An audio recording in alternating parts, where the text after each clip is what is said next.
Hello everyone. मैं आज आप लोगों के लिए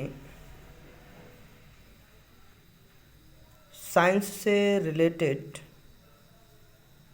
एक विशेष पॉइंट लेके आया हूँ जो हमें जानना ज़रूरी है। यह विशेष पॉइंट है कुपोषण। आखिर कुपोषण क्या है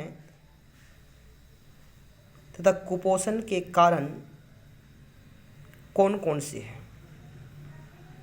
तो बस इसी के बारे में हम लोग जानेंगे। तो जानते हैं कि कुपोषण क्या है।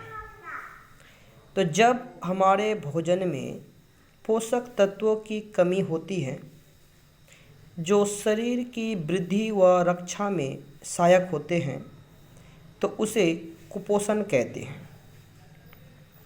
अर्थात संपूर्ण रूप से संतुलित आहार तथा भोजन के अभाव में उत्पन्न शारीरिक दुर्बलता को कुपोषण कहा जाता है।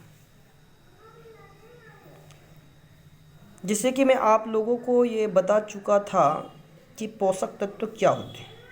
तो हमारे भोजन में 5 प्रकार के पोषक तत्व पाए जाते हैं और जल को लेकर 6 प्रकार के पोषक तत्व होते हैं। तो यदि हमारे भोजन में ये 5 पोषक तत्व उचित मात्रा में रहता है तो उसे संतुलित भोजन कहते हैं। और यदि हम लोगों को संतुलित भोजन ना मिले तो इससे शरीर की वृद्धि रुक जाती है। इसी को कुपोषण कहा जाता है। तो कुपोषण की जो समस्या है वो विश्वव्यापी समस्या है।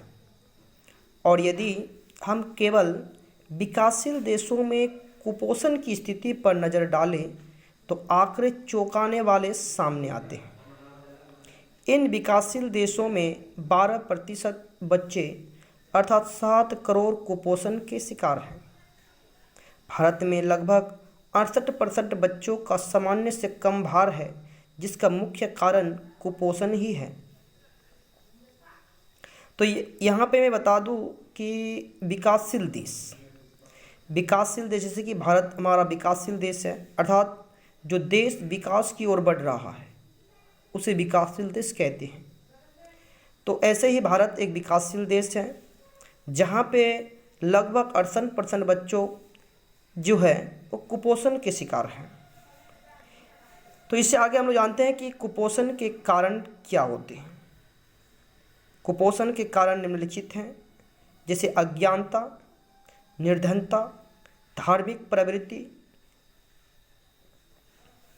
मिलावटी खाद्य पदार्थ, पर्याप्त भोजन की कमी, अधिक कार्यभार, माँ के उचित आहार में कमी, भोजन संबंधी रुचि व अरुचि, पतला या शून्य आकृति होने का उन्माद, ये सभी कुपोषण के ही कारण हैं।